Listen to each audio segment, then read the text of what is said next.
প্ৰথমবাৰৰ বাবে বাজপেয়ী ভৱনত প্ৰৱেশ কৰিব প্ৰধানমন্ত্ৰী নৰেন্দ্ৰ মোদীয়ে আৰু তাৰ বাবে ইয়াত ব্যাপক প্ৰস্তুতি ইতিমধ্যে বিগত কেইবাটাও দিন ধৰি ইয়াত হৈ আছে আৰু এই মুহূৰ্তত যদি আপুনি ক'বলৈ যায় সমগ্ৰ বাজপেয়ী ভৱন এছপিজিৰ নিয়ন্ত্ৰণত আছে। ইয়াৰ কাষৰ পাজৰৰ পৰা আৰম্ভ কৰি ওচৰ পাজৰে কাকো আচলতে প্ৰৱেশ কৰিবলৈ দিয়া হোৱা নাই আৰু এই মুহূৰ্তত আমি যিহেতু বাহিৰভাগত আছোঁ, বাহিৰভাগৰ কিছু পৰিৱেশ আপোনালোকক দেখুৱাবলৈ চেষ্টা কৰিছোঁ। আৰক্ষী অৰ্ধসামৰিক বাহিনী তাৰ লগতে এছপিজিয়ে সমগ্ৰ আচলতে যি বাজপেয়ী ভৱন সেই বাজপেয়ী ভৱন তেওঁলোকৰ নিয়ন্ত্ৰণত ৰাখিছে। গতিকে ভিতৰ ভাগত তেওঁলোকৰ যিখিনি প্ৰট'কলত থকা বিষয়ববীয়া বা যিসকল আছে তেওঁলোককহে ভিতৰ ভাগত প্ৰৱেশ কৰিবলৈ দিছে, কিন্তু বাহিৰভাগতো আচলতে যিসকল লোক সাধাৰণ কাৰ্যকৰ্তা তেওঁলোককো বাহিৰত ৰ'বলৈ দিয়া নাই। গতিকে বাজপেয়ী ভৱনৰ পৰিৱেশ আমি কিছু দেখুৱাবলৈ চেষ্টা কৰিছোঁ আৰু তাৰ লগে লগে যথেষ্ট আচলতে উখল মাখল পৰিৱেশে বিৰাজ কৰিছে, কাৰণ বিশাল ৰোড শ্ব' হ'ব। সেই ৰোড শ্ব'ৰ মাজেৰে প্ৰধানমন্ত্ৰীগৰাকী আহি বাজপেয়ী ভৱনত প্ৰথমবাৰৰ বাবে তেওঁ কিছু জ্যেষ্ঠ কাৰ্যকৰ্তাৰ সৈতে মিলিত হ'ব।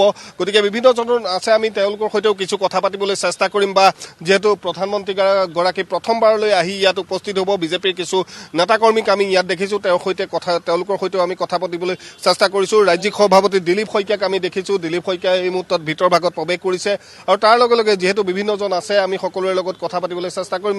যিহেতু আমি পুনৰবাৰ কৈছোঁ যে সমগ্ৰ বাজপেয়ী ভৱন এছপিজিৰ নিয়ন্ত্ৰণত আছে, তাত বেলেগ বা যিসকল তেওঁলোকৰ প্ৰট'কলত থকা বিষয়ববীয়া তেওঁলোকৰ বাহিৰে বা যিসকল বিষয়ববীয়া আছে তেওঁলোকৰ সৈতে আমি কথা পাতিবলৈ চেষ্টা কৰিম আৰু তাৰ লগে লগে যিসকল আমি বাহিৰৰ পৰা কিছু পৰিৱেশ দেখুৱাবলৈ চেষ্টা কৰিছোঁ। আৰু এই যি বৈঠক আচলতে এই বৈঠকেও যথেষ্ট গুৰুত্বতা লাভ কৰিছে, কাৰণ সন্মুখত 2026 আৰু আজিৰ দিনটোত যিহেতু কেইবাটাও কাৰ্যসূচী আছে। সকলোৱে গম পাইছে যে টাৰ্মিনেল মুকলিৰ পৰা আৰম্ভ কৰি লোকপ্ৰিয় গোপীনাথ বৰদলৈ প্ৰতিমূৰ্তি সকলো উন্মোচন কৰিব। গতিকে আজিৰ দিনটো যিহেতু প্ৰধানমন্ত্ৰীগৰাকী প্ৰথমবাৰৰ বাবে বাজপেয়ী ভৱনত আহিব, যথেষ্ট উৎসাহ আপোনালোকৰ নিশ্চিতভাৱে ই আমাৰ সপোন আছিলে আৰু সেই সপোনটো বাস্তৱায়িত হ'বলৈ গৈ আছে।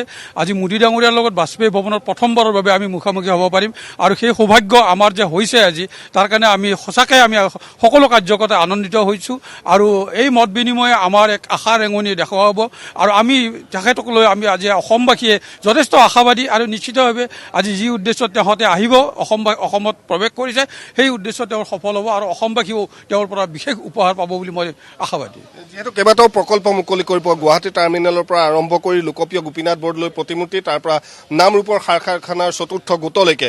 গতিকে আপোনালোকে ভাবেনে যে আজিৰ যিখন বৈঠক হ'ব, যিহেতু সন্মুখত 2026 আছে, অসমবাসীয়ে আৰু কিবা কিবি লাভ কৰিব আৰু 26ৰ কাৰণে আপোনালোক যথেষ্ট নিশ্চিতভাৱে আমাৰ ভাৰতীয় জনতা পাৰ্টি ইতিমধ্যে 26ৰ কাৰণে সম্পূৰ্ণ প্ৰস্তুতি তুংগত বা প্ৰস্তুতি সম্পূৰ্ণ হৈয়ে গৈছে আৰু এইবাৰ আমি বিশেষভাৱে গৌৰৱ কৰি নকওঁ যদিও আমাৰ 100+ আমাৰ এইবাৰ ছিট থাকিব ভাৰতীয় জনতা পাৰ্টিৰ তৰফৰ পৰা। আৰু ইয়াত আজি আমি 2026ৰ যিহেতু ৰণদংগা, এই ৰণদংগা আজি ফাৰ্ষ্ট ডে। আজি প্ৰধানমন্ত্ৰী মোদী ডাঙৰীয়াই ৰাজ্যিক কাৰ্যালয়ৰ পৰা আৰম্ভণি কৰিব আৰু আমি কাৰ্যকৰ্তাসকলে সেই দিশত আমি সুন্দৰভাৱে আগুৱাই যাম তেওঁৰ নিৰ্দেশ মৰ্মে।